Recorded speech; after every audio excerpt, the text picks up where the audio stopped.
Kenapa hari ini negara-negara Islam semua terdiam, takut terancam posisinya?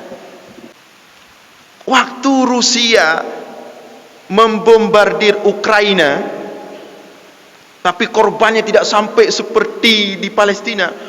Negara-negara Eropa di bawah NATO semua ribut memberikan tekanan politik kepada Rusia. Sepakat nyawa kafir tuan, musabah awaknya ilawan Rusia, tedeng Rusia, cepat-cepat mereka harus menghentikan. Ketika Palestina dibombardir le Israel nang Rabi'o, justru kita umat Islam tidak bisa berbuat apa-apa. Assalamualaikum, jangan lupa like, comment, and subscribe. Bye.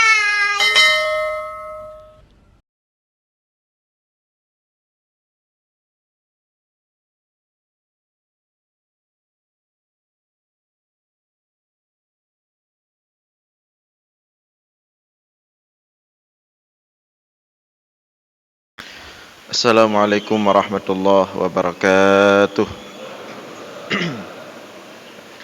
Alhamdulillahilladzi bi ni'matihi tatimmus shalihat wa bi fadlihi tatanazzalul khairat wal barakat wa bi taufiqihi tatahaqqaqul maqasid wal ghayat. Allahumma salli wa sallim wa barik ala sayyidina wa maulana Muhammad wa ala alihi wa sahbihi ajma'in, amma ba'd. Puji beserta syukur senantiasa selalu kita persembahkan kepada Allah Subhanahu wa taala atas segala limpahan rahmat, karunia dan nikmat-Nya kepada kita semua. Dan baru saja kita merasakan salah satu nikmat yang sangat besar dari Allah berupa taufik dan inayah, sehingga kita dapat melaksanakan, menikmati indahnya salat subuh secara berjamaah. Mudah-mudahan nikmat yang seperti ini terus Allah berikan kepada kita hingga akhir hayat kita. Selawat beriringkan salam juga kita sampaikan kepada baginda Rasulullah sallallahu alaihi wasallam, kepada seluruh keluarga dan sahabat-sahabatnya sekalian. Yang kami muliakan orang tua kami semuanya, guru-guru kami, beserta seluruh hadirin hadirat. Sebagaimana disampaikan oleh orang tua kami tadi, bahwa subuh ini kita berbicara tentang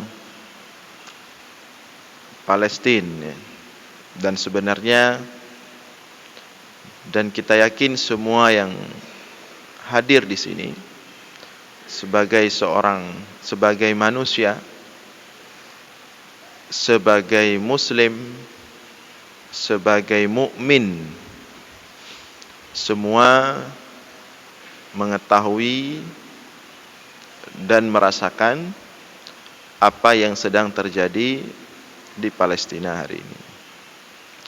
Bahkan bukan hari ini, sudah lama, puluhan tahun semenjak negara Israel berdiri di tanah Palestina. Namun kita akan melihat spesifiknya itu tentang Al-Baitul Maqdis, ya. Al-Baitul Maqdis, atau dalam Al-Quran Allah bahasakan dengan Al-Ardhul Muqaddasah, sebagaimana doa Nabi Musa alaihi salam, dan juga itu doa Nabi Ibrahim alaihi salam. Rabbi adnini minal ardhil muqaddasah. Nabi Musa berdoa kepada Allah, Nabi Ibrahim dan juga nabi-nabi yang lain, wahai Tuhanku, dekatkanlah aku dengan al-ardul muqaddasah, tanah atau bumi suci. Maksudnya al-Baitul Maqdis. Semua nabi, semua rasul pernah berada di al-Baitul Maqdis. Apakah itu ketika mereka masih hidup atau ketika mereka sudah wafat? Yang pasti ketika Isra' Mi'raj Nabi Muhammad sallallahu alaihi wasallam, ketika Isra'-nya itu sebelum Mi'raj ke langit, Nabi Muhammad bertindak sebagai imam. Nabi Muhammad bertindak sebagai imam, memimpin salat yang makmumnya itu para rasul dan para nabi dan para malaikat.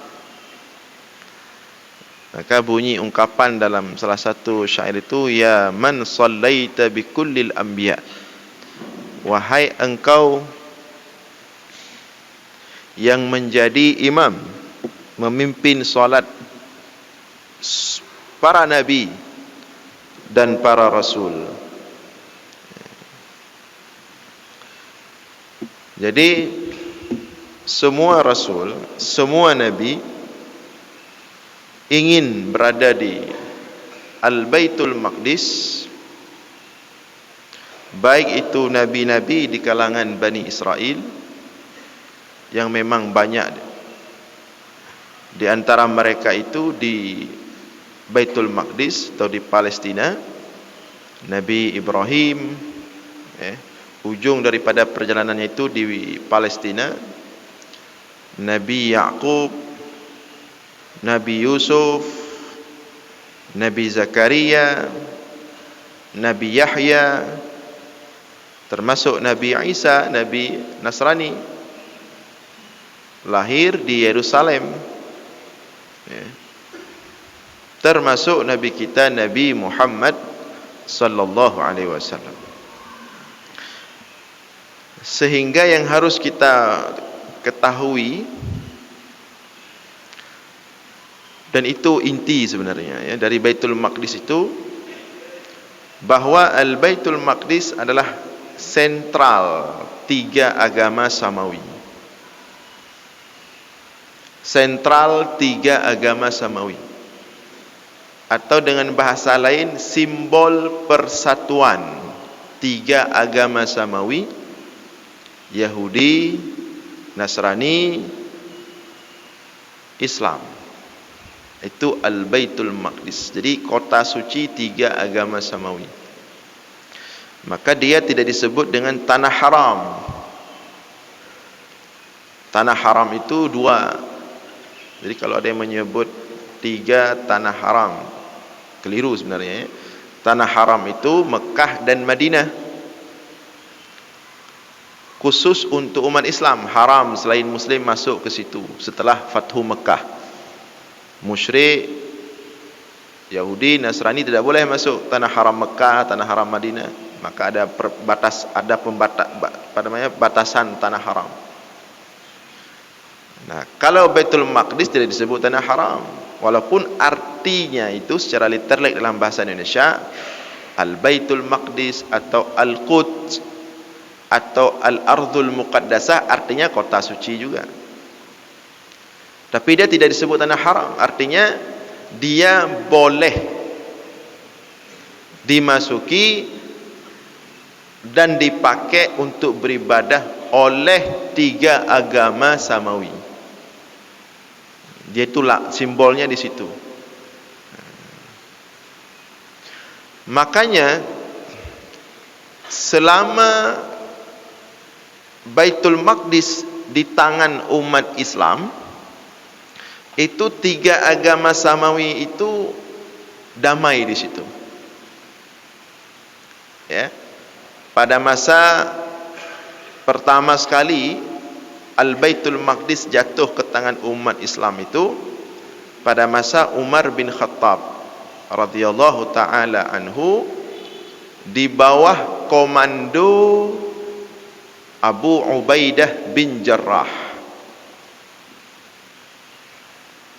Setelah Al-Baitul Maqdis jatuh ke tangan umat Islam di bawah komando Abu Ubaidah bin Jarrah, bukan Abu Ubaidah yang sekarang ya. Sekarang Abu Ubaidah itu juga juru bicara Hamas, tapi ini Abu Ubaidah bin Jarrah, sahabat sepuh Nabi Muhammad sallallahu alaihi wasallam. Ya. Dan setelah itu berada di tangan umat Islam itu lebih kurang 450 tahun lebih, Baitul Maqdis. Dan di situ damai, Nasrani ada di situ, Yahudi ada sedikit di situ walaupun sedikit, dan umat Islam paling banyak di situ. Berjalan 450 tahun lebih, ya lebih kurang lah. Kemudian Al-Baitul Maqdis direbut kembali oleh pasukan Salibis. Dan dalam perebutan itu terjadi pembantaian 40.000 orang manusia, kaum muslimin, khususnya kaum muslimin yang dibantai waktu itu 40.000 orang. Kemudian, dan itu menjadi salah satu sejarah yang sulit ditulis dalam Islam. Jadi ada beberapa daftar sejarah yang para sejarawan muslim itu agak berat menulisnya, tapi tulis sih. Di antaranya pembantaian kaum muslimin oleh pasukan Salibis di Baitul Maqdis 40.000 orang. Kemudian yang paling mengerikan itu di Baghdad ya. Ketika Tatar masuk Baghdad, itu jutaan manusia dibantai itu. Itu sejarah paling kelam. Dan yang ketiga, sejarah paling berat itu tahun 2023. Tahun ini. Ini tahun 2023 ini akan menjadi sejarah, salah satu sejarah kelam umat Islam. Kenapa kita katakan kelam? Israel suka-suka hati, siang malam sudah 1 bulan lebih kurang, dia mau bunuh, dia mau bantai. Tidak ada satupun manusia dari 1 miliar, dari miliaran manusia di bumi hari ini, tidak ada yang bisa menghentikan. Kan kelam sekali itu sejarahnya. Yang Kiban tak nak cerita apa anak tengok. Miliaran manusia hari ini semuanya hanya bisa menonton.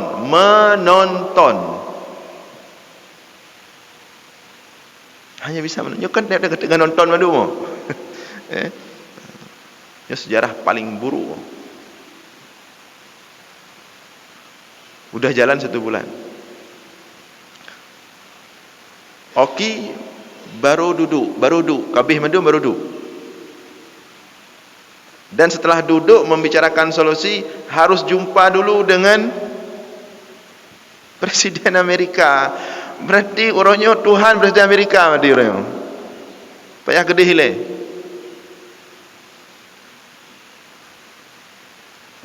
Ini sejarah memalukan ini. Tahun ini 2023. Hana pernah kejadian lagi-lagi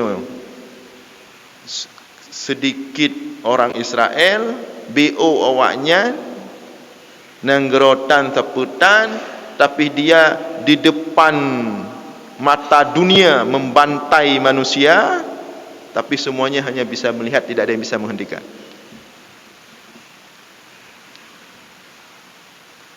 Amin qillatin nahnu, apakah jumlah kita sedikit sehingga tidak mampu? Miliaran umat Islam. Apakah miskin umat Islam? Tetangga Palestina itu negara kaya semua, minyak menduma, negara teluk, punya persenjataan yang luar biasa, pesawat terbang saing-saing dengan Amerika jumlah pesawat terbang. Mahu kena main memang kena pajang-pajang mentang, ada kena pakai-pakai ya.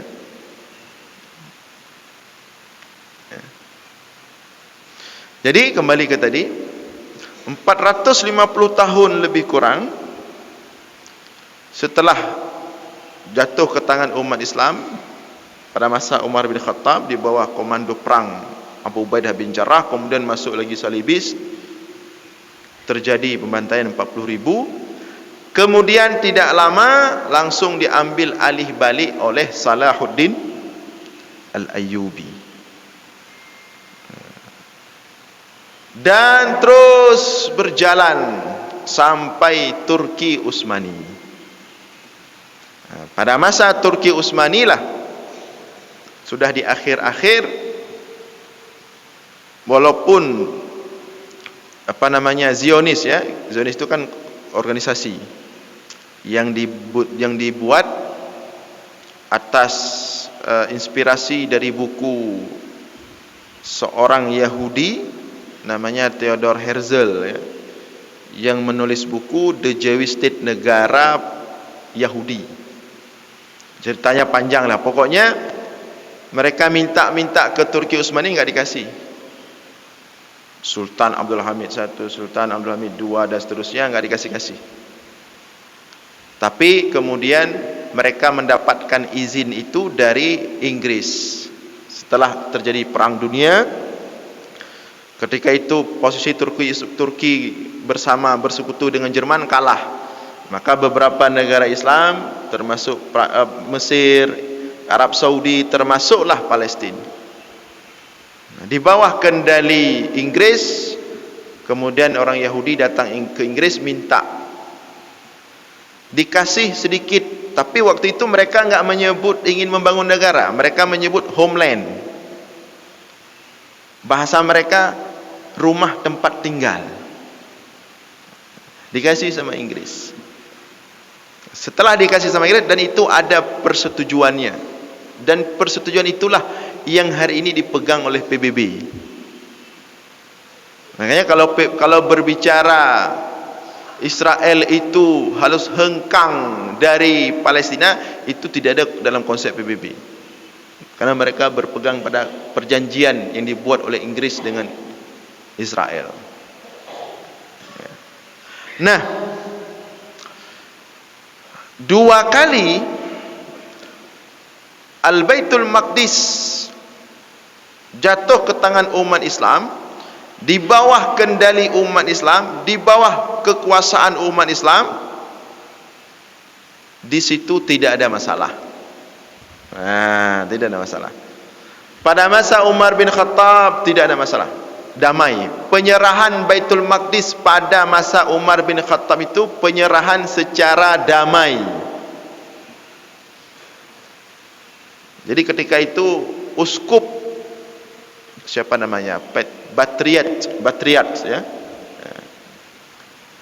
dia uskup ketika itu menyerahkan Baitul Maqdis dengan damai, dan Abu Ubaidah tidak menyerang. Hanya memang waktu itu dilakukan muhasarah, pemblokadean ya. Tapi kemudian orang-orang Nasrani di Baitul Maqdis yang dipimpin oleh uskup Batriat itu angkat tangan, angkat bendera putih, dan dia bersedia menyerahkan Baitul Maqdis, tapi dengan salah satu syaratnya, kuncinya itu harus diterima langsung oleh khalifah tertinggi Islam. Waktu itu Umar bin Khattab. Jadi dia enggak mau kasihnya ke Abu Ubaidah bin Jarrah. Dia hanya mau kasih kunci itu kalau datang Umar bin Khattab. Maka ketika itu Umar bin Khattab datang dari Madinah jauh-jauh, yang saya yakin kisahnya sudah kita tahu bersama, naik keledai dengan budaknya yaitu Salim, berangkat ke Baitul Maqdis untuk menerima kunci Baitul Maqdis. Masuk ke Baitul Maqdis. Baitul Maqdis itu luas, bukan hanya Masjid Al-Aqsa. Dia ada 14 hektar lebih. Baitul Maqdis itu luas sekali, dan bangunannya kokoh sekali. Kokoh sekali. Batu-batunya itu besar-besar, karena tukangnya bukan manusia itu. proses rehab Baitul Maqdis itu besar-besaran dilakukan pada masa Nabi Sulaiman. Mungkin sudah pernah juga kita ceritakan pada masa Nabi Sulaiman. Walaupun pembangunan Baitul Maqdis itu sudah sangat jauh tua sekali, jaraknya hanya 40 tahun dengan pembangunan Kaabah. Beda Kaabah dulu, kemudian 40 tahun setelahnya Baitul Maqdis. Sebagaimana dalam hadis Abu Zar bertanya kepada Rasulullah, kam kana bainahuma, berapa jarak waktu antara pembangunan Kaabah dengan Baitul Maqdis? Rasulullah mengatakan 40 sanah, 40 tahun. Tapi kemudian direhab besar-besaran oleh Nabi Sulaiman. Dipakai tukangnya itu dari kalangan jin. Ya. Dia menyojin kerja sebagai tukang. Ada gempa-gempa. Ada tsunami, kokoh. Waktu itu Nabi Sulaiman dan perehab Baitul Maqdis itu menjadi amalan terakhir Nabi Sulaiman wafat, karena beliau wafat dalam mengawasi proses pembangunan Baitul Maqdis. Beliau berdiri di tengah, pegang tongkat, jin bekerja, entah dari gunung mana, entah dari laut mana, dia ambil bahan batu macam-macam, cerup dia kerja di bawah pengawasan Nabi Sulaiman. Sedang proses pembangunan itu, Nabi Sulaiman meninggal, wafat dalam posisi berdiri, mata terbuka, pegang tongkat. Jadi jin itu enggak tahu Nabi Sulaiman sudah wafat. Dikerja juga karena jin yorak Nabi Sulaiman. Kapan jin itu tahu Nabi Sulaiman sudah wafat? Allah kirimkan rayap untuk memakan tongkat Nabi Sulaiman. Begitu tongkat Nabi Sulaiman dimakan oleh rayap, maka ketika itu jatuhlah tongkat, jatuhlah jasad Nabi Sulaiman alaihi salam. Baru terkejut jin, tapi kala mandu. Dan yan hana lagi tukang tanya macam je posiplu kaje kopi, kuih becut, asan de kopi lom, kuih becut, leho istirahat. Itu luar biasa di bawah pengawasan Nabi Sulaiman. Kokoh sekali, besar sekali. Ketika Umar bin Khattab masuk, dibawa jalan-jalan oleh patriark ini, dia masuk, di situ ada gereja, di situ ada Masjid Al-Aqsa, memang sudah pertama Al-Aqsa di situ.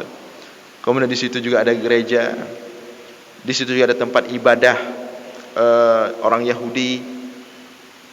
Tempat ibadah orang Yahudi itu Jidarul Buraq, dinding tempat Nabi Muhammad mengikatkan buraknya pada malam Isra.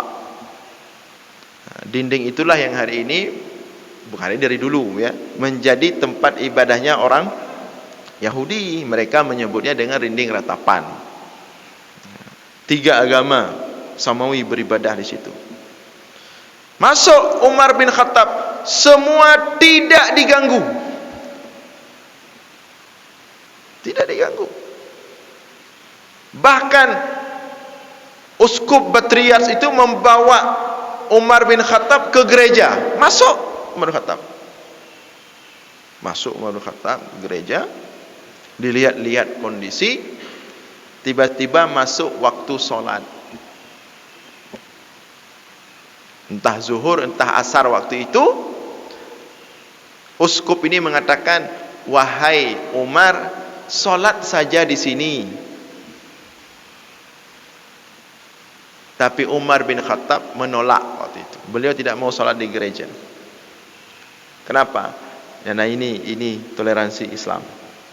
Karena beliau yakin kalau beliau solat di situ, maka gereja itu akan dirobohkan dan dibangun menjadi masjid. Beliau tidak ingin itu.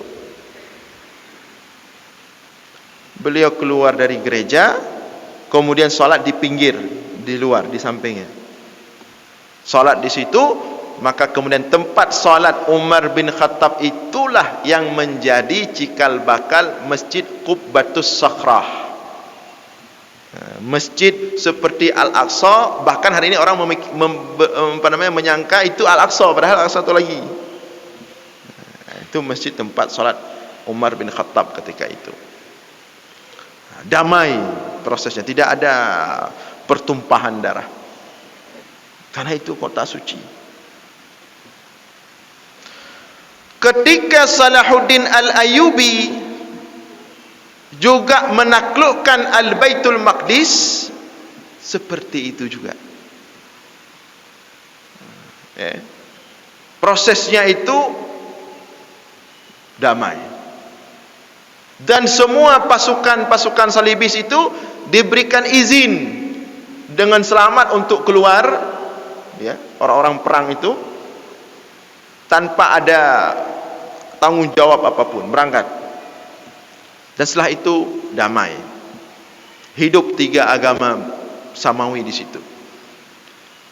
Bahkan orang Palestina masuk Islam itu tidak ada paksaan. Jadi orang Palestina masuk Islam itu persis seperti orang Mesir masuk Islam, orang Indonesia masuk Islam, sama. Tidak ada paksaan.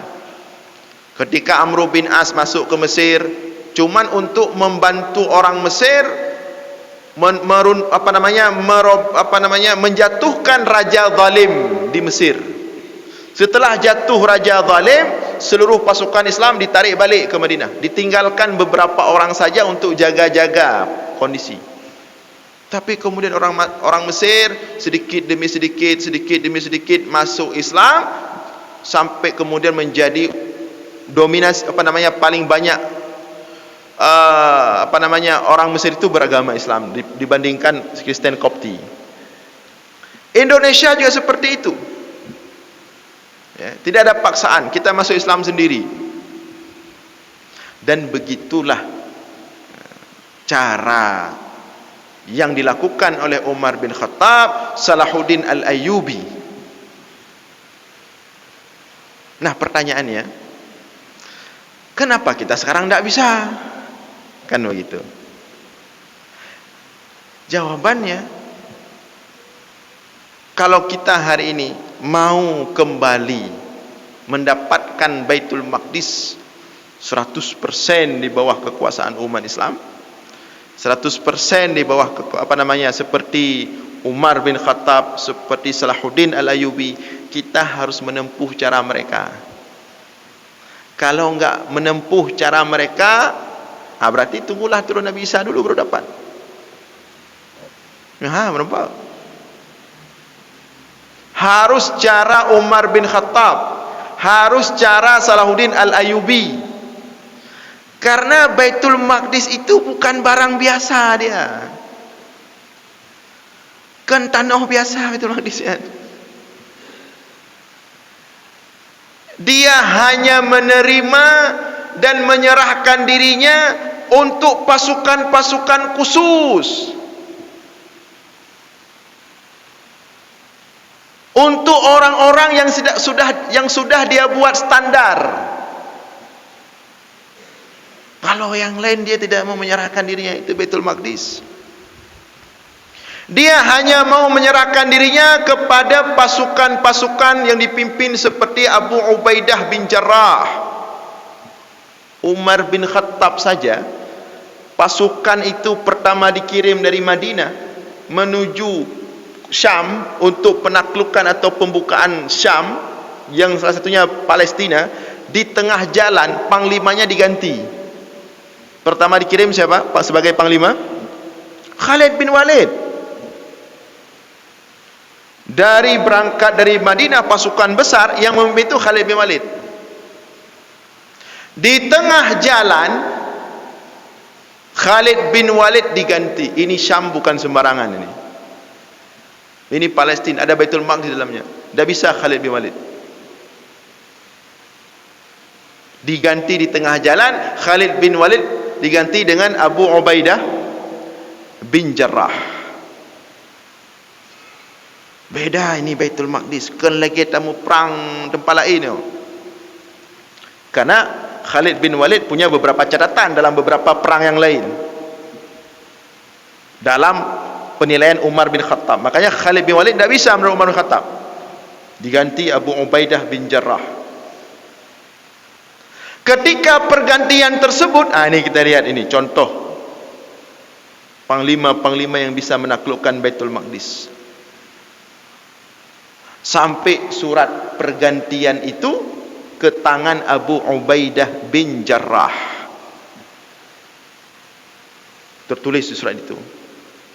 Kira-kira bunyi suratnya, mulai surat ini sampai ke tanganmu, engkau diangkat menjadi panglima perang yang memimpin pasukan besar umat Islam ke Syam, menggantikan Khalid bin Walid. Di tangan Abu Ubaidah bin Jarrah. Dia tidak meminta.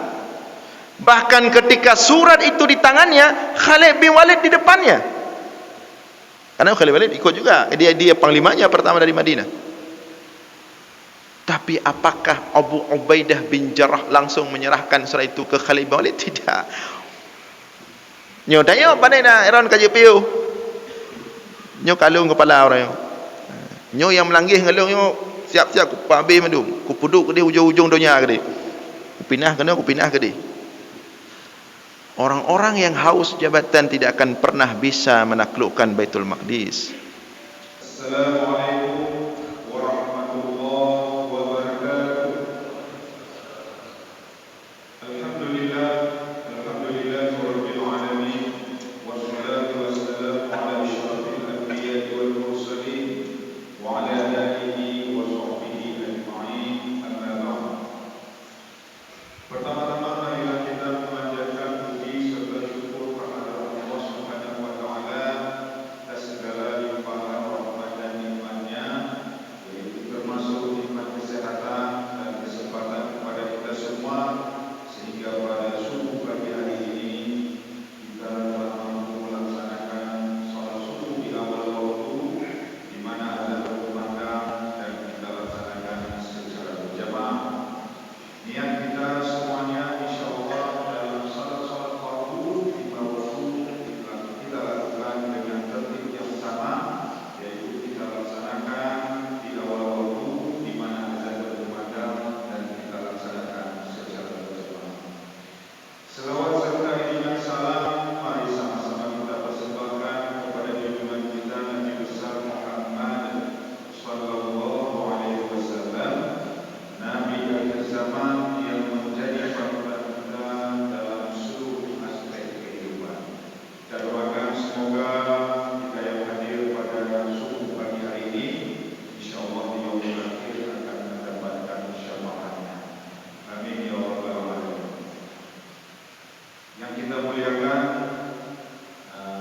Ketua BKN Masjid Jami Tumbata beserta dengan perangkat imamnya, jamaah tetapnya, yang kita muliakan Bapak Haji Kampung Tumbata beserta dengan perangkat kampungnya, ketua muda dan juga remaja masjid, yang kita muliakan imam kita Ustaz Aliza Akbar yang telah mengimami salat subuh kita pada hari ini, dan tentunya yang khusus kepada Al-Karam Ustaz Haji Muhammad Basya yang nantinya akan mengisi kajian pada pagi hari ini. Juga yang kita muliakan Pembina PBC Pak Safwan, dan juga salam dari penasihat PBC Ustaz Abdul Hamid. Beliau sekarang juga pada waktu yang sama lagi mengisi tausiah pada safari subuh di Sabah dan sekarang melakukan pelantikan pengurus BNI Sabah. Jadi salam kepada kita semua, dan juga yang kita muliakan orang-orang tua kami, bapak-bapak, ibu-ibu, jamaah BBC yang telah berhadir dari mana-mana tempat. Alhamdulillah kita Allah pertemukan kembali, dan sambil kita memperpanjang iktikaf, kita nantinya akan mendengarkan tausiah agama. Apalagi pada subuh hari ini insyaallah mungkin Ustaz Rosalin kita mintakan mengambil tema khusus, yaitu menyambut dengan kita mengenal lebih dekat tentang Palestina insyaallah. Tapi terlebih dahulu akan kami sampaikan beberapa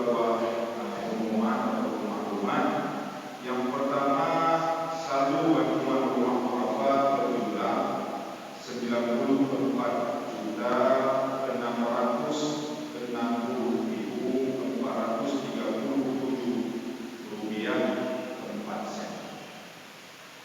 dan Ustadiwani siap menerima pagi hari ini sebagaimana biasa sumbangan dari Bapak Ibu gadapnya dan beliau yang membawa topik.